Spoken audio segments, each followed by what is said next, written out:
Buonasera a tutti dallo spazio. Pio Professionisti Imprenditori Uniti, oggi rigorosamente in diretta dal bunker, il bunker che manco in Iran c'hanno, di via Carlo Bellerio 41 in Milano. Hanno provato a bombardarci più volte, ma siamo rimasti illesi. Sono rimasti, io qualche lesione al cervello ce l'ho.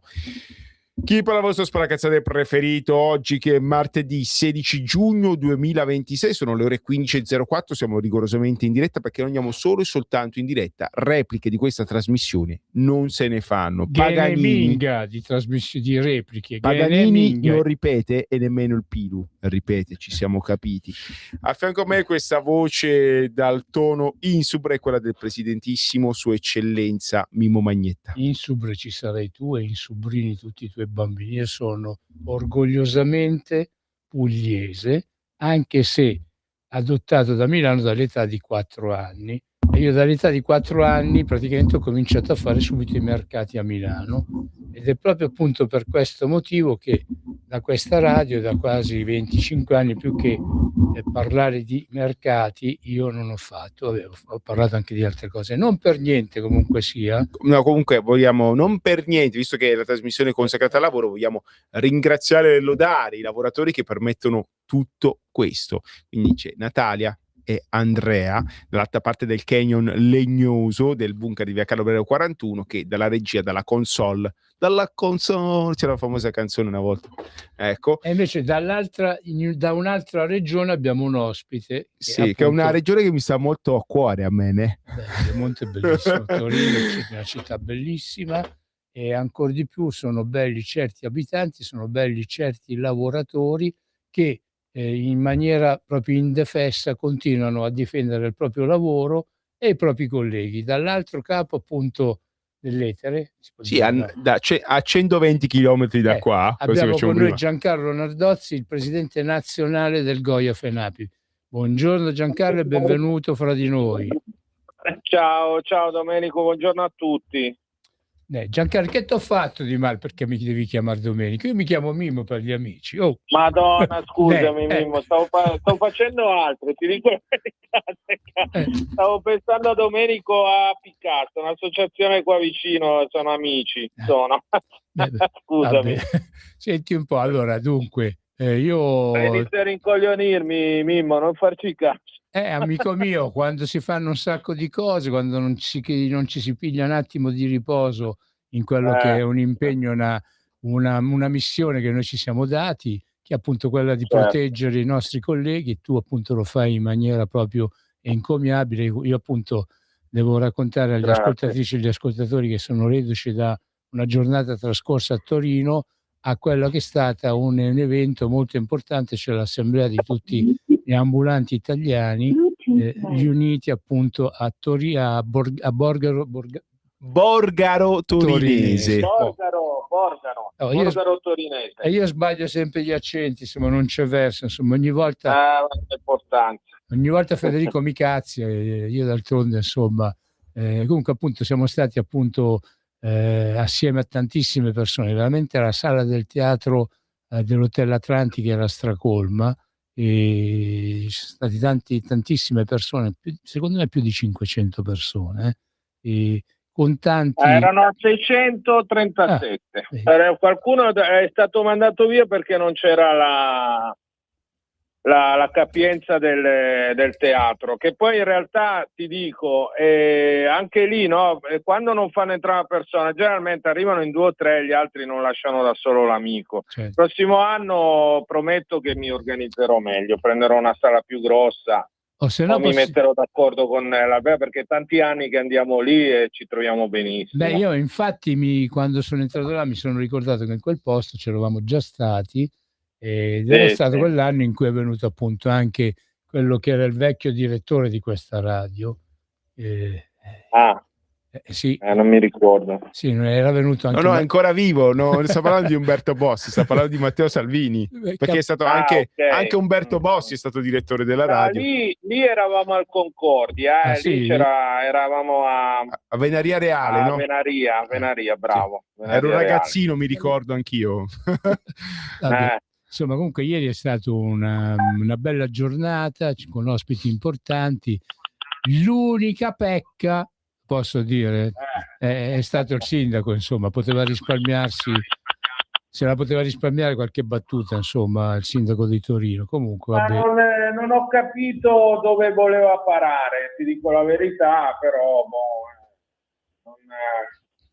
forse si stava già preparando per la prossima campagna elettorale con tutti. Ho capito, ma se lo fa così, insomma, non va bene. E comunque si è preso un sacco. Non ho capito, secondo me voleva buttarla un po' in campagna elettorale, come dici bene te, però rimane il fatto che un'assemblea, no, dove potresti prenderti i voti anche degli ambulanti, uscirsene fuori così, mi ha lasciato un po' spiazzato. Vabbè, poi può darsi anche voleva dire altro, perché non ci vedo cattiveria, no? Però magari ha preso male il discorso, secondo me. Ho visto delle forze politiche opposte, sai, la voleva buttare sulla remigrazione, magari pensava a Vannacci, però non era né il luogo né l'argomento adatto. No, anche perché devo dire che Giancarlo non hanno una lancia a suo favore. Già il fatto che sia venuto mi ha fatto piacere, perché in tanti anni quella forza politica a livello di sindaco non ha mai partecipato alle nostre assemblee. E devo anche dire, perché infatti sono rimasto anche stupito io, il fatto che comunque con questa amministrazione noi lavoriamo bene, solo che se ne è uscito così non riesco. Secondo me ha sbagliato il modus, là, diciamo, non va a capire, voleva dire altro. Non so. Vabbè, Giancarlo, a noi interessa che l'amministrazione comunale di Torino si comporti in maniera corretta con quelli che sono gli ambulanti torinesi. Poi è chiaro che se vogliono fare un po' di polemica la facessero. Io d'altronde... ma bisogna farli nei posti giusti, sì. È lì secondo me l'errore, no? Sì, anche perché non hanno capito che quando si parla di diritto dei lavoratori convergono tutte quante le varie parti politiche, devono convergere per forza su quello che è la buona azione nei confronti appunto dei lavoratori.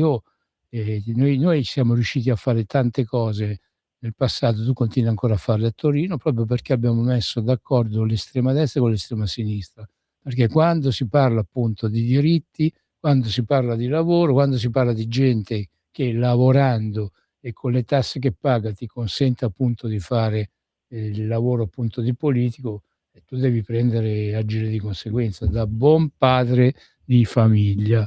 E comunque mi pare che appunto a Torino questo accada, perché voi a Torino siete riusciti a ottenere tante cose che per esempio in altre città d'Italia ancora se le sognano, la tassa giornaliera. Ricordiamo agli amici a casa, perché rinnovi, che adesso sono diventati un vanto anche quello, anche se cercano tutti di buttare in cacciara il tutto, noi fino al 2032 siamo a posto. Poi provassero a venircela a toccare, perché a questo punto facciamo una guerra per tutti. Giancarlo, speriamo che il ministro Urso non si inventi qualche specialità, qualche furbata. Guarda, io ti dico una cosa, noi abbiamo fatto veramente tanta fatica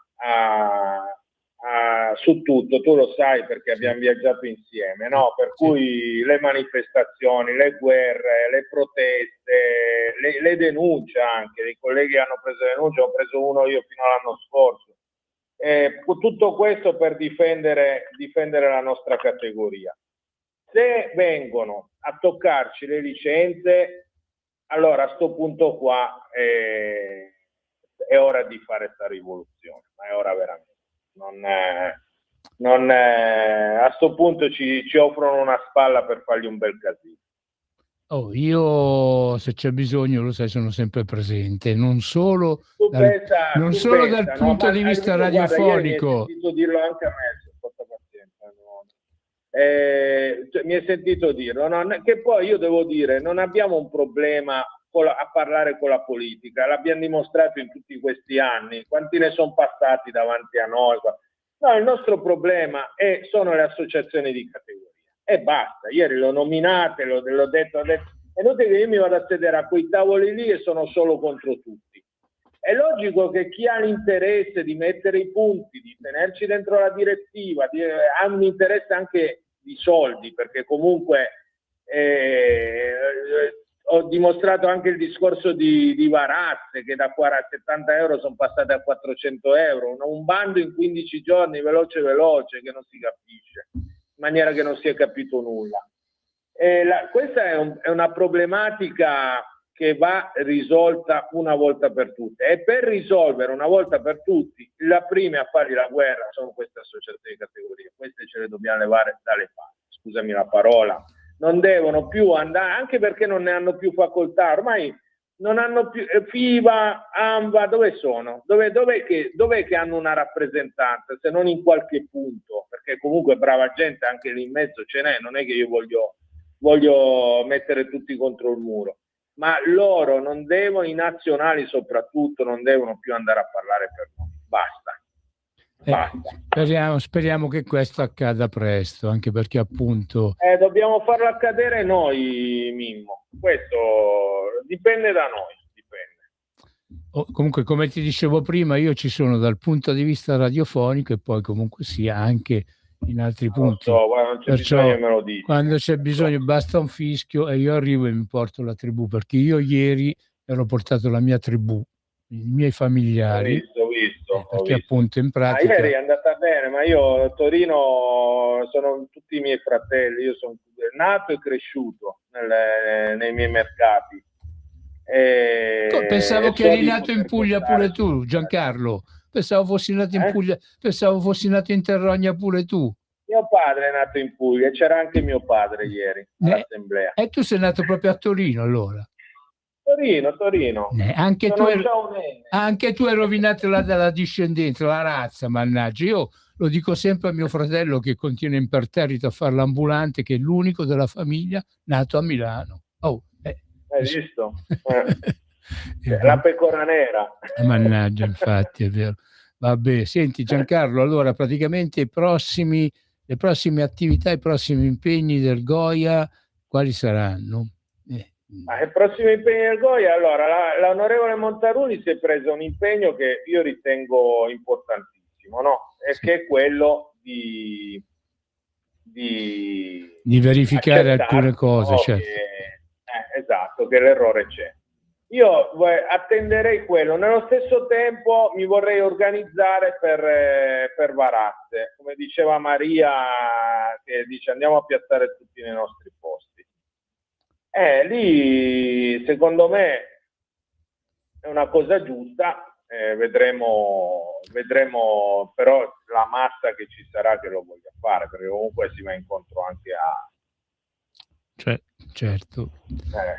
Io inviterei tutti quanti gli ascoltatori a fare un pensierino, ad andare a Varazze. Se il Goia FENAPI organizza una manifestazione a Varazze, io ci sto, anche perché oltre alla manifestazione ci scappa anche il bagno.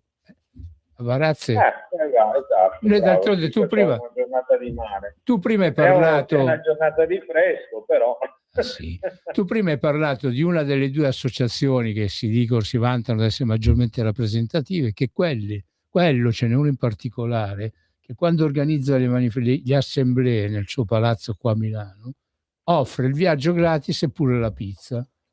Non il panino, la pizza. La pizza, perché nell'ultima assemblea che fece qua a Milano, che arrivarono i pullman un po' da varie parti d'Italia, questi erano spesati a livello di pullman, treni, avevano pure la pizza. Ecco, noi offriamo il bagno a mare, insomma, o no?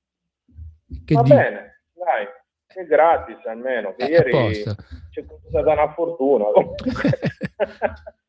Anche perché così si riesce anche a capire. Ma guarda, posso dirti una cosa, Mimmo, io avessi i soldi che tirano su loro, ti posso garantire che la categoria sarebbe molto ma molto meglio, perché io investirei direttamente sui mercati. Guarda, ne sono convinto anche perché noi Giancarlo, noi due, io e te con i pochi... Arriveremo anche a quello, piano piano. Giancarlo, io e te con i pochi soldi che noi abbiamo organizzato fior di manifestazioni in giro per tutta l'Italia e non ci abbiamo mai guadagnato un centesimo.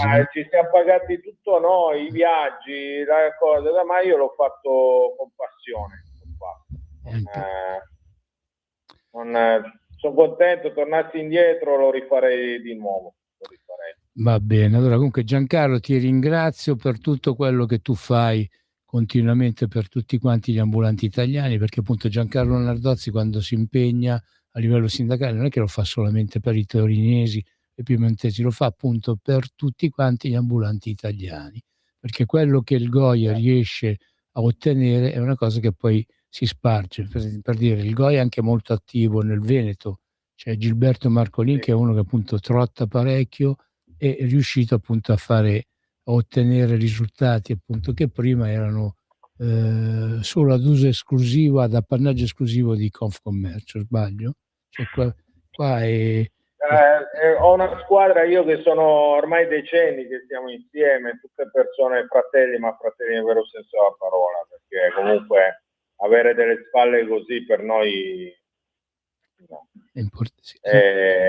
per me è una cosa importantissima. Mi sostengono in tutto Gilberto, Paola e Maurizio Fiori di Torino, Tabita, Angelo, Irene, insomma io li nomino tutti, Maurizio di Roma, Rosario della Puglia, li dico se no si offendono, Vincenzo della Calabria, insomma siamo fratelli più che combattenti. È quello che Giancarlo, è quello che è bello che riesci. È la prima garanzia che mi stimola sempre ad andare avanti, hai capito? Perché so che posso contare su persone d'oro veramente. Che persone che riescono appunto a mobilitare anche gli altri lavoratori, insomma, perché noi saremo anche ma poi sono persone che io stimo in una maniera incredibile. Ci tengo, sono persone a quali ci tengo. Vabbè, Giancarlo, continuiamo così che sicuramente qualche risultato lo portiamo a casa. Ma guarda, ieri è stato un nuovo principio, un nuovo inizio è stato. Vogliono la guerra e facciamo sta guerra, però deve essere l'ultima, deve essere l'atto finale, deve essere. Certo. Perché così non si può più andare avanti. Hanno distrutto i mercati, li hanno resi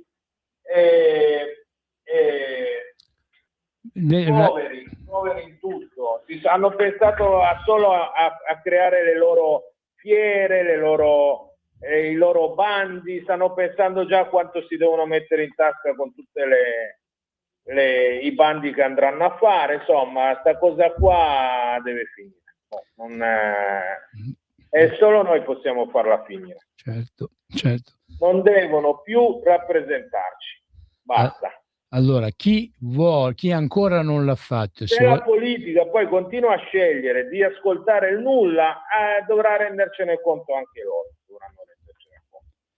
Allora, stavo dicendo appunto che chi ancora non l'ha fatto, volendo può, andando sui vari siti del Goia FENAPI e trovare il modo di contattare Giancarlo Nardozzi oppure Gregori Massa e mettersi in contatto con lui. Appunto. Il mio numero te lo posso dare anche pubblicamente.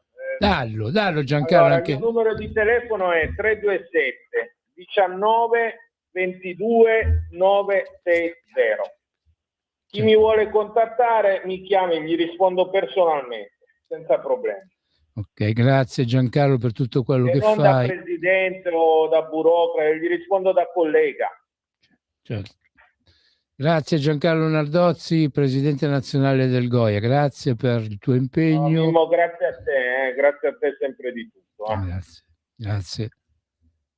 Allora, sì, penso che fosse so che è Torino molto insicura ultimamente. Tra l'altro avrei voluto aggiungere precisare che non tutti masticano politica, ma il sindaco di Torino, Lo Russo del PD, tra l'altro ha un tipico cognome piemontese, Lo Russo, né? Sì. No, non è un cognome piemontese. Tanto un sindaco, insomma, che ha contraddistinto il suo mandato per aver nominato e militarizzato con uomini del PD tutti i gangli e tutte le aziende possibili e immaginabili del comune di Torino. Se poi il sindaco Russo vuole chiamare per dire che non è vero, chiami pure, ma lo segnala la Stampa, che è un giornale amico della giunta comunale, che ha il potere ininterrottamente, insomma, il Partito Comunista, DS, PD, quello che è.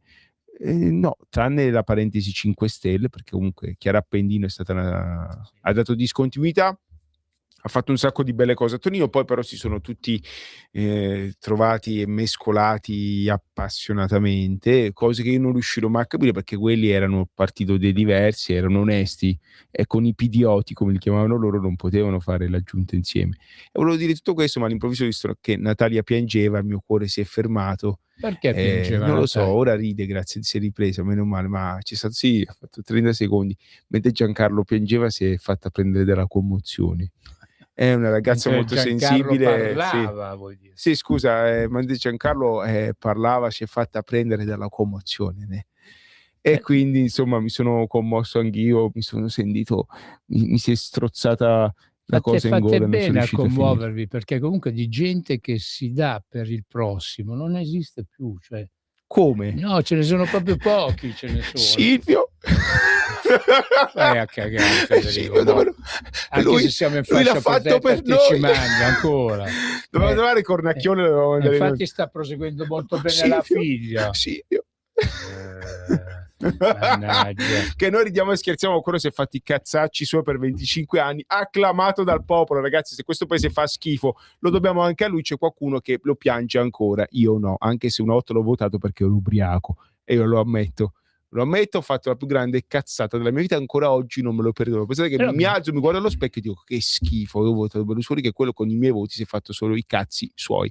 E se questo paese è indietro in tutto e per tutto è perché per 20 anni qualcuno, non solo lui, ma l'opposizione, i pidioti, come li chiamava il Movimento 5 Stelle, gli andavano pure dietro. Non è che dice, compagni, qua vinciamo le elezioni, facciamo qualcosa di buono. No, quelli andavano al governo, no, dobbiamo contrastare Berlusconi, e non facevano niente per contrastarlo. Cioè, siamo stati in ostaggio per 25 anni da parte di una famiglia che è residente ad Arcore, di un signore palazzinaro che ha costruito un bellissimo quartiere a Segrate, un altro ancora più bello a Brugherio, del Nord, è stato il primo, e che era proprietario di un'emittente televisiva che doveva presentare i libri in tribunale, ma dopo che ha vinto le elezioni, chissà perché, e dopo tutta una serie sconfinata e interminabile di leggi ad personam, è riuscita a non solo a risanarla, ma a far esplodere i bilanci in positivo. Questa è la storia di Fininvest. Mi pare che ha avuto qualche partecipazione pure un politico ancora in voga adesso, che se ha avuto il coraggio anche di ripresentarsi pure dagli ambulanti, al Maurizio Gaspari. Sì, vabbè. No, Gaspari veniva da Alleanza Nazionale del Movimento Sociale. Sì, però appunto è stato quello che in pratica ha favorito parecchio. No, siccome anche la crescita quando era ministro delle poste e telecomunicazioni. Mia moglie sostiene che ci sarà un pareggio alle prossime elezioni, arriverà il governo tecnico, poi ci sarà Forza Italia a fare d'ago della bilancia, a fare andare, almeno quello che dice mia moglie, non so perché le credo, anche perché c'è un certo signore che gli hanno dato la fiducia qua, ha pensato bene di fondare il suo partito. Sapete, io e Mimmo dalla Lega ce la siamo presi non in quel posto di più. Chi vi parla, grazie alla Lega, è stato trasferito d'ufficio, ha avuto una marea di problemi sul lavoro, ha impegnato una marea di tempo a gratis. Per carità è una cosa bella, abbiamo avuto tanti schiaffi e tanti calci in culo dalla Lega, però noi siamo due persone, però va detto, noi siamo ancora qua, sì, perché non ci dimentichiamo chi ci ha dato la possibilità di far sentire la nostra voce, e chi comunque oltre ai calci in culo e sui denti ci ha dato tanto, ok? Io e Mimmo ragioniamo così. C'è qualcuno che invece pensa solo ad avere, e quello è un modo sbagliato. Sapete che io sono ragioniere e ho coniato l'espressione la partita doppia della vita: c'è il dare e l'avere.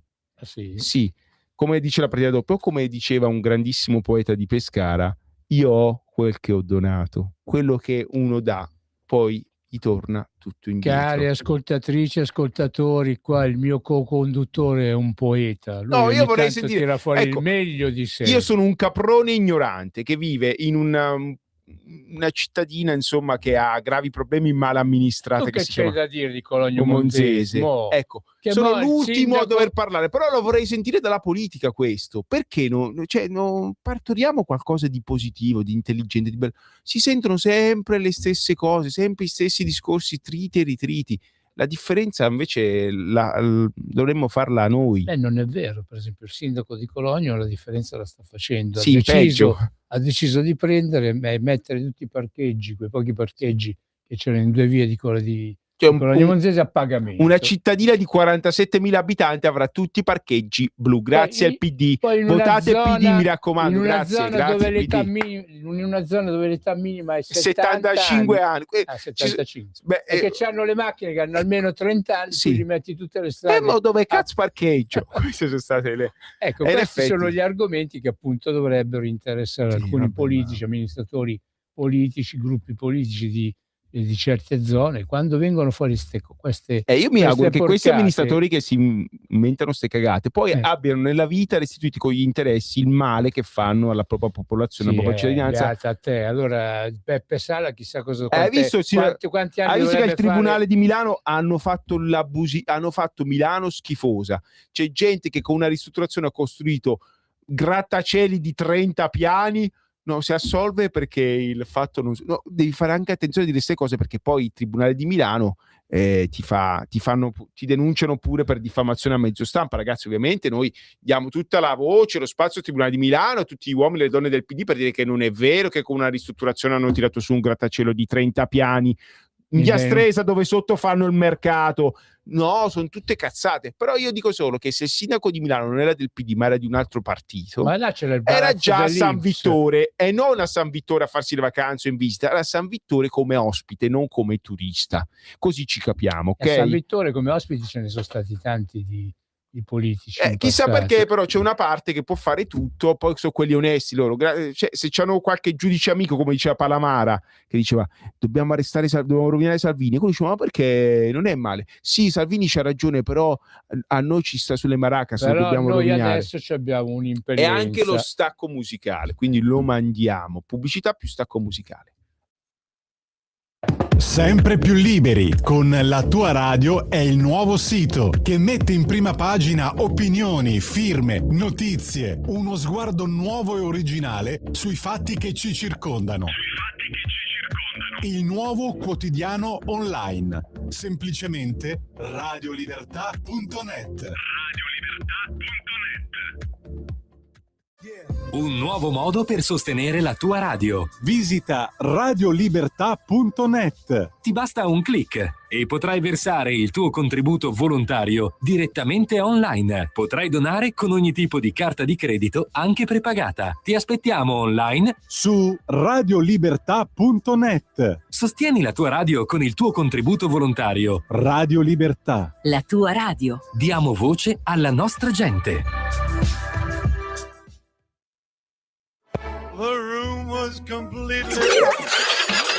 Stanco di perderti i tuoi programmi radiofonici preferiti? Vorresti la tua musica, le tue voci amate sempre con te, ovunque tu vada? Radio Libertà, l'applicazione che trasforma il tuo smartphone e tablet nella tua radio personale. Scaricala ora, è gratis per i dispositivi Android e iOS. Avrai tutta la programmazione quotidiana di Radio Libertà a portata di mano. Scopri di più su radiolibertà.net. Semplicemente la tua radio.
Il meglio del meglio della disco music anni 90 declinato alla Leone di Lernia, lui che era insomma il principe del Gratosoio. Noi non ce lo dimenticheremo mai, siamo sempre qua, lo piangiamo ancora, ecco, nonostante... E siamo sempre qua su Radio Libertà. E non lo piangiamo solo noi, pensa che con l'intelligenza artificiale fanno le canzoni di Natale con la voce di Leone di Lernia. Sì, seguitissime tra l'altro, quindi lo piangono in tanti, un seguito Leone che a noi sfugge. Comunque siamo sempre qua in diretta da via Carlo Brunelleschi 41 a Milano, 0292947222. Abbiamo pagato la bolletta? Sì, abbiamo pagato la bolletta, dovremmo avere la linea attiva 0292947222, ripeto 0292947222 per intervenire in diretta. Per i più timidosi c'è WhatsApp 340 670 9659, ripeto 340 670 9659.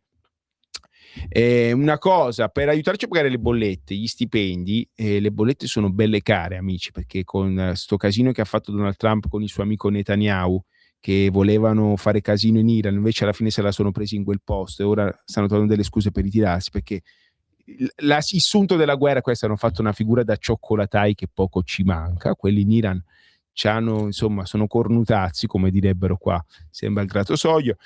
Le bollette sono quadruplicate e gli stipendi no, tuttavia le bollette vanno pagate, qua si fa fatica, quindi potete fare una cosa che non vi costa nulla ed è totalmente anonima: più di un abbonamento a OnlyFans. Alla vostra dichiarazione dei redditi, quando andate a 730 al CAF o lo fate su internet come lo faccio io, come fate su OnlyFans, potete fare anche la dichiarazione su internet al sito dell'Agenzia delle Entrate, ovviamente non in siti strani, è velocissimo e non vi costa nulla, oppure dal commercialista. Sono tantissimi commercialisti a Milano, non tutti sono bravi, però sono tanti. Andate e scrivete D come dado, dromedario, come donare 43, D43, il 2 per 1000 partiti politici. Quel 2 per 1000 dato alla Lega per Salvini Premier in gran parte viene destinato per tenere accesa questa piccola grande radio che dà tanto spazio, tante idee diverse, tante voci diverse, compresa la voce di Federico e Mimmo, che di strano hanno parecchio, di diverso dal panorama hanno tanto, perché vi raccontiamo una realtà che è totalmente diversa rispetto a quella che i media mainstream vi vogliono inculcare. Sicuramente siamo molto meglio di Mediaset, visto che siamo a Cologno, cioè siamo di Cologno e siamo sempre a fare un derby. In questo caso noi siamo molto meglio di Mediaset. Avessimo noi 1/10 del bilancio che ha Mediaset, non ci sarebbe storia. Vi ho sfidato. Vieni qua, Giordano. Invitiamo, facciamo un... Capace che sono invitato. Donato! Sono su Radio Libertà, Donato! Ecco. Potremmo invitare anche Del Debbio. Io mi ricordo che Del Debbio mi aveva invitato. Gli offriamo noi il vino Del Debbio, così siamo belli imbriachi anche noi. Il vino che diamo noi è sicuramente molto più buono. Hai capito? Perché il vino io lo prendo. Tu che sei Maranza, vai in giro con le ciabatte. Che devo fare io per essere Maranza come te? Come dice lui. Io il vino lo prendo in ciociaria, è un vino buonissimo, il cesanese da file. Hai capito, Pier Silvio? Vieni qua, ti diamo noi da bere. Non guidare in Brianza, prendi la metro, che Sala dice che si inquina. Comunque qua c'è il parcheggio, vai piano piano, fai 150 autovelox che ci sono, da Arcore a qua. Vieni, ha fatto l'incidente Pier Silvio, non lo sai, ci ha rischiato quasi. Povero Pier Silvio. È stata una macchina che gli è andata addosso. Povero Pier. Non dicono che ha perso il controllo, non lo so. Non lo so, qua mi viene in mente addosso a Pier Silvio. Non lo so, comunque mi viene in mente Cornacchione di nuovo. Silvio? No. Cornacchione? Non ti ricordi Cornacchione? Poi lo troviamo Cornacchione. Aspetta, tu vai avanti Mimmo che trovo Cornacchione. Comunque insomma, volendo potete appunto chiamare al 02 92 94 72 22. Qua le telefonate appunto della linea aperta, se volete appunto chiamare per dire la vostra, anche un argomento che esuli dagli argomenti che abbiamo appunto noi affrontato finora, chiamate, noi siamo qua e vi rispondiamo se ci sta. Una volta possiamo mandare Cornacchione, regia, vi chiedo troppo, così vi rinfreschiamo un po' la memoria. Vado? Si può? Ok, perfetto. Visio, il grande Visio, grazie. Doppio petto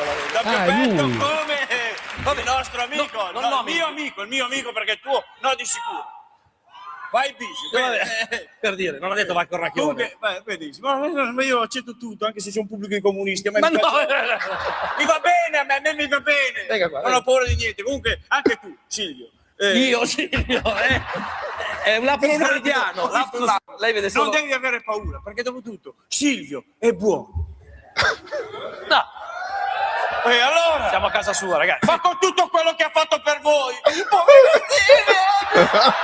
Perché piange? perché mi commuovo. Ma non deve piangere. Anzi, guarda, è venuto il viso di Silvio. È rimasto impresso, guardamelo qua. Non oso immaginare l'immagine blasfema che ci richiama. Allora, lasci stare Silvio. Perché Silvio poi ha sempre ragione. Silvio ha sempre ragione. Va bene. L'ho appena detto. Questa è propaganda. Scusa, Guarda, non pure la faccio grazie. fare, Se vincono i comunisti il prossimo anno. Ecco, vedi, comunque andava sempre avanti col discorso se vincono i comunisti il prossimo anno, che sembra che è una cosa che accadrà. E Cornacchione alla fine era avanti già all'epoca e siamo sempre qua a parlare di lui, anche se ci ha lasciato. Ora non so, ecco, ho fatto qualche guaio col computer, ma ora ci Perché ci vedete ha di nuovo. lasciato Cornacchione? No, Silvio ci ha lasciato. No, pensavo fosse Ecco. morto anche Cornacchione. No, Cornacchione che io sappia c'è. Sì, c'è. Ok. Dunque, appunto, Ok, ritorniamo. No, scusate, mi sono fatto anch'io delle grasse risate perché me lo ricordavo. Era gustoso vedere Cornacchione, no? Che faceva gli spettacoli. Silvio l'ha fatto per noi. Ecco, insomma. è peccato così. che appunto noi invece siamo qua solamente da Radio Libertà e dove appunto parliamo sempre di quelli che sono problemi veri No, e seri. ci sono problemi veri. Voglio anche ringraziare il ministro Urso, che come direbbe Antonio Razzi, quello è il ministro Urso. Quello è buono, perché anche se è orso e non è... No, a parte gli scherzi. C'era l'avvertenza dell'acciaieria Valbruna di Vicenza. Dovete sapere che in Alto Adige sono una provincia autonoma, e un giorno il presidente della provincia autonoma si è alzato male e voleva mettere all'asta il terreno in cui sorgeva l'acciaieria Valbruna di Bolzano. Insomma, l'acciaieria di Valbruna, che a Vicenza dà tanti posti di lavoro, ma tanti, ha rischiato di chiudere. Grazie all'intervento del governo, insomma, sono riusciti a convincere la provincia autonoma di Bolzano a non mettere all'asta il terreno dove sorgeva l'acciaieria. Ecco, una specie di Bolkestein delle acciaierie stava per accadere a Bolzano e si è riusciti a salvare l'acciaieria anche a Vicenza. Quindi per un'acciaieria che sarà salvata piangiamo invece un'altra acciaieria che è dritta per dita al fallimento, che è l'Ilva di Taranto.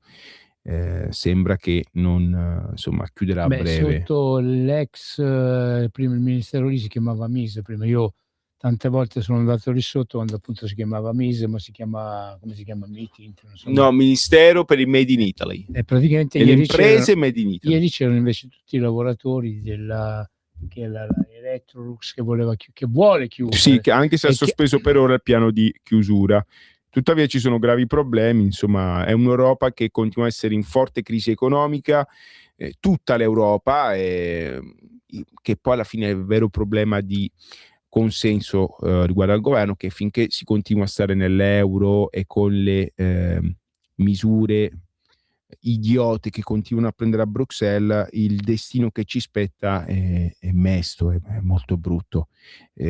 Abbiamo una moneta che è fortissima ed è l'unica zona al mondo senza dazi, tariffe, quindi chiunque può arrivare, produrre con operai che lavorano 18 ore al giorno e vendere tranquillamente i propri prodotti, anche se in Europa non rispetterebbero nemmeno una legge e una normativa, magari con una centrale a carbone che brucia carbone e dissidenti del Partito Comunista in Cina, per dirla, però purtroppo è roba vera, perché no? In questa maniera qua non ci sono regole, eccetto una, che chi vuole produrre all'interno dell'Unione Europea è stritolato e ha solo e soltanto una fine, che è quella di chiudere. E quindi non solo in Italia sta chiudendo, come ha chiuso la Candia a Brugherio, la produzione degli elettrodomestici, ma in tutta Europa. L'acciaio europeo è in fortissima difficoltà, le rinnovabili prodotte in Europa sono in fortissime difficoltà perché non esistono dazi e tariffe alla Cina, che produce, addirittura esporta con i soldi dello Stato, che abbassano ulteriormente il prezzo che è già basso di loro. Certo. Ok? Non esiste zona al mondo, paese, nazione al mondo che può sopportare una cosa del genere. Però, ma a per Bruxelles esempio, se ne fottono altamente. Ci sono Forse, alcuni paesi ecco, si parla tanto di un certo Vannacci, qua abbiamo due grandi economisti che sono anche senatori della Lega, nemmeno a farla apposta. Uno è senatore di sicuro, l'altro è deputato, se non erro, e sono i professori, guardate che l'amnesia è brutta, però Borghi, bravo, è il professor quello che ha la Camera di origine abruzzese, non mi ricordo, ma appena mi sovviene ve lo dirò, che queste cose l'hanno sempre dette. Ecco, la bandiera della Lega era anche dire queste cose qua. Forse, visto che manca meno di un anno alle elezioni, è meglio rispolverarle certe cose e farle capire alle persone quello che sta succedendo. Sono cose che però vengono, bisogna essere onesti intellettualmente, sono cose che vengono ripetute più e più volte in ambito Lega. Il problema appunto è che poi non si fa niente. Sì. Capito? Allora si continua ad avere a che fare, a stare in un governo in cui c'è chi la pensa poi in maniera diametralmente opposta. Io per esempio ogni volta che vedo in televisione Tajani mi vengono i bricioli allo stomaco. Quando poi sento appunto altri e tu non sai quando vedo il ministro della cosiddetta cultura, quel Giuri, cioè non si può, quello parte di Meridiano Zero, quello è un caprone, cioè mettete Antonio Razzi al ministro della cultura, fate meglio figura, cioè è sicuramente più forbito e capace Antonio Razzi, perché Pichetto Frachin? A Pichetto Frattin però è uno che è stato presente in tante sulla scena politica italiana, amministrativa, è stato presente anche a livello regionale. Io non ho il contributo audio-video, non so chi ci sia dietro quest'uomo, ma io vi invito a sentire parlare Pichetto Frattin e a trovare un senso compiuto a un concetto che lui emette a livello. Ma mica è l'unico. Noi ripeto tante volte da questa radio, l'ho detto, il primo ministro competente italiano che la Repubblica Italiana ha avuto è stato Merzagora, che quando fu nominato chi è sto Merzagora? No, aspetta, porca miseria, il ministro dell'agricoltura, no, forse non era chi era Lemanno? No, era proprio tanti anni prima. Cosa ha fatto? Questo è stato il primo ministro competente perché era veramente un agronomo, e fu nominato appunto ministro dell'agricoltura. Se no noi abbiamo sempre avuto senza offesa alla giustizia abbiamo Nordio che non è che abbia fatto un granché, oddio, è il mio datore di lavoro nonché padrone, dopo il buon Dio c'è solo lui, che Dio lo calcola e lo conservi fino. Federico, calcola che nel primo governo Berlusconi a Ignazio La Russa offrirono il Ministero della Giustizia. E lui dice: col cavolo, io sono siciliano, mica fesso.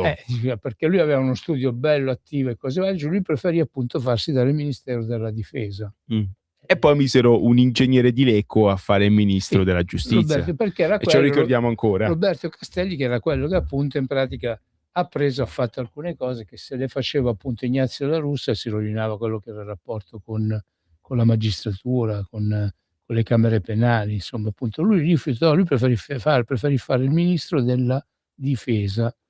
E mo vabbè, ma in effetti le cose si sono aggiustate, perché come ministro della difesa abbiamo Crosetto, che era invece che rappresentava che sono gli interessi, i venditori delle armi, vabbè. No?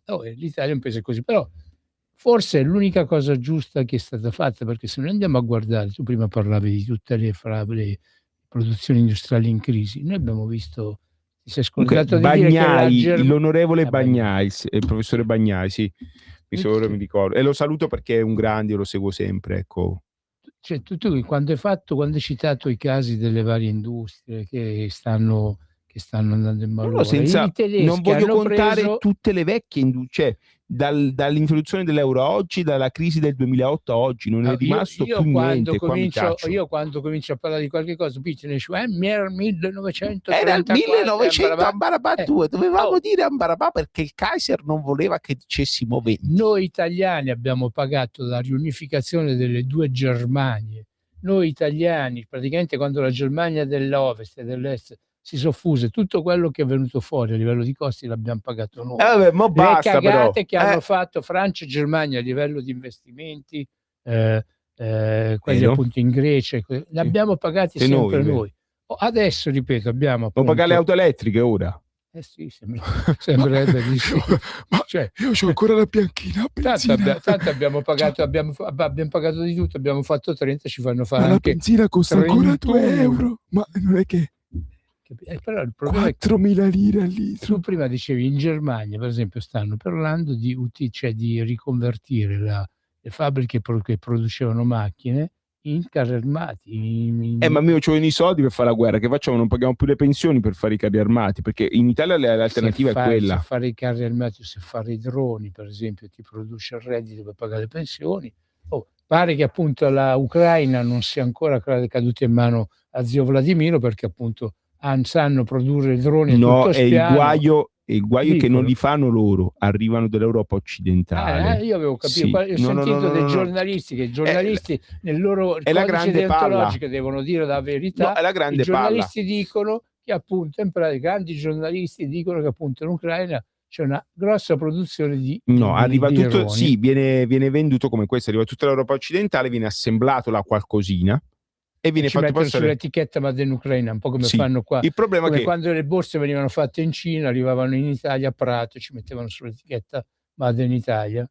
Basta attaccarci l'etichetta. Il problema è che papà Putin, come lo chiamo io, non è fesso. A Mosca lo sanno dove li fanno la produzione, e tutta l'Europa occidentale è diventata un probabile obiettivo nucleare. Non lo dico io, lo dice anche il professore Alessandro Orsini. Quando tu inizi a produrre armamenti e fornisci mercenari a una delle due parti in conflitto e fai da retrovia di fatto, perché tutta l'Europa occidentale è una retrovia dell'Ucraina, diventi di fatto parte in guerra co-belligerante. Ecco, così ci siamo capiti. La Russia l'ha detto più volte. Il problema dei russi è che prima ti avvisano e ti avvertono più e più volte e poi le cose le fanno. Ecco, non solo come l'Unione Europea, che sono 4, non voglio dire cosa, avete capito? 4 scappati di gas. Là hanno il vizio che prima ti avvisano più e più volte.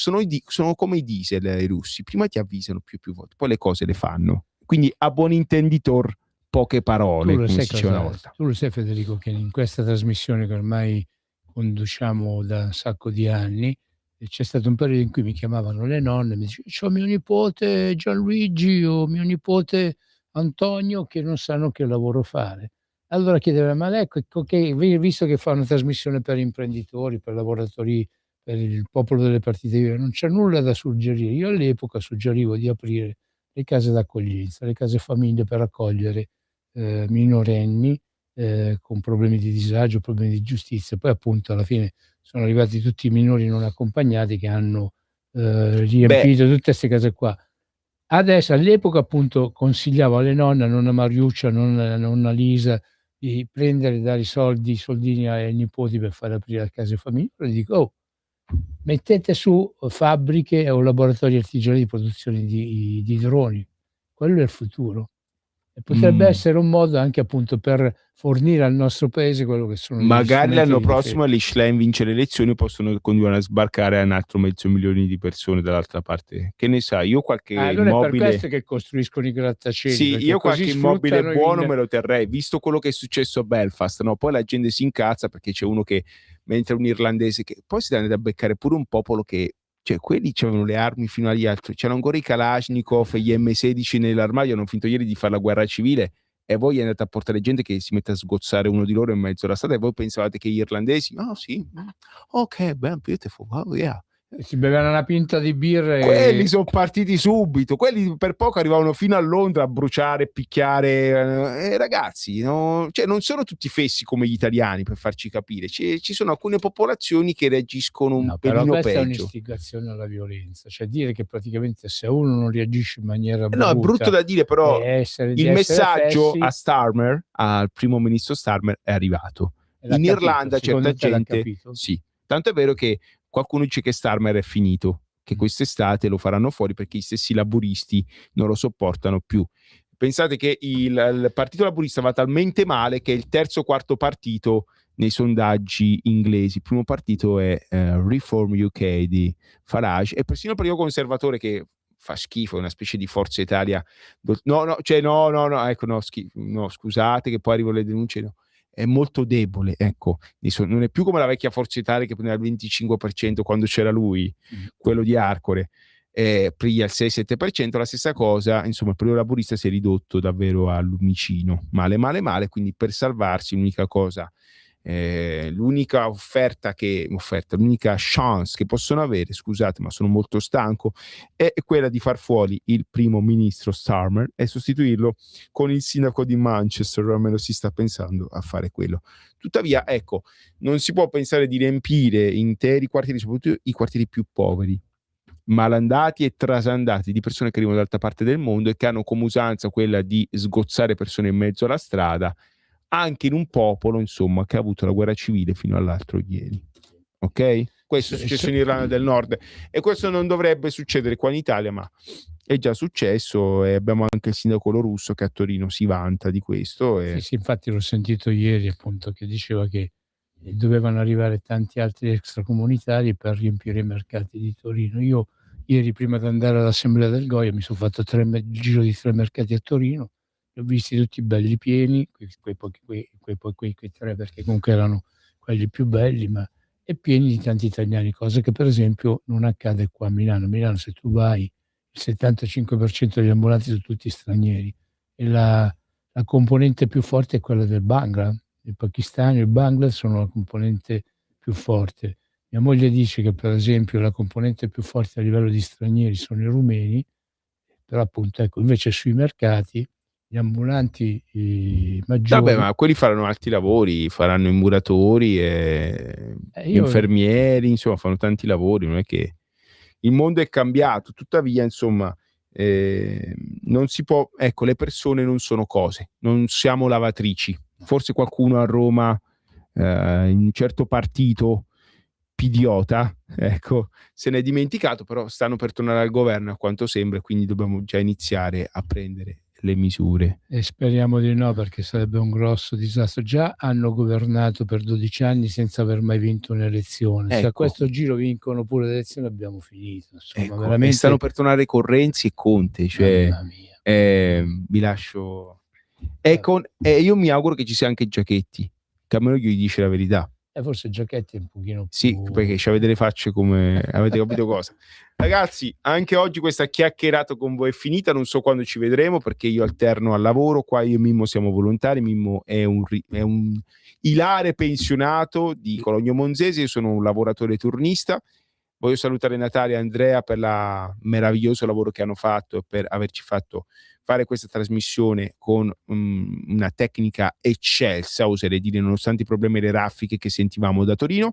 Voglio salutare tutti gli ascoltatori, vi ringrazio per l'attenzione che avete dato, vi vorrei anche invitare, insomma, dura un po' troppo sto audio e mi sa che il tempo è tiranno, non lo so, quasi abbiamo 2 minuti di audio. Sentiamolo, dai. Mandiamo 30 secondi di audio, dai, e poi diamo la linea alla trasmissione che arriva. Allora, dopo. vogliamo dirlo che i ministri della Lega sono quelli che tengono in piedi il governo, perché quelli della Meloni, quelli di Forza Italia, Frattini, altri, sono veramente come in piemontese si dice fa fiuché, cioè nel senso che valgono niente. Non voglio andare proprio nel merito. Allora, perché poi lei ha eletto diversi che non sono neanche stati eletti, quindi sì. Anche questo c'è da dire, da rimarcare. Comunque io sono molto incavolata perché fanno di tutto per affondare la Lega con sto Vannacci e io vorrei capire, non si può sapere chi è dietro che tira le file a questa manovra. Allora, signore, dobbiamo finire da qua. La prossima volta deve mandare l'audio a inizio trasmissione, non alla fine. Cioè, io ci volevo fare una trasmissione su questo. Chi c'è dietro Vannacci? Lo scopriremo la prossima per adesso volta. Troppa responsabilità, sono troppo bravi sti ministri della Lega, forse dovrebbero dire anche loro, parlare un po', fare un po' come Giuli, dire qualche cazzata, almeno finiscono in TV, perché se lavori e basta e non appari poi non ci sei, è brutto da dire, ma è così. Grazie signora, la prossima volta mi mandi il messaggio prima e non alla fine. Grazie a tutti per l'ascolto, buona serata e restate qua su Radio Libertà. Avete ascoltato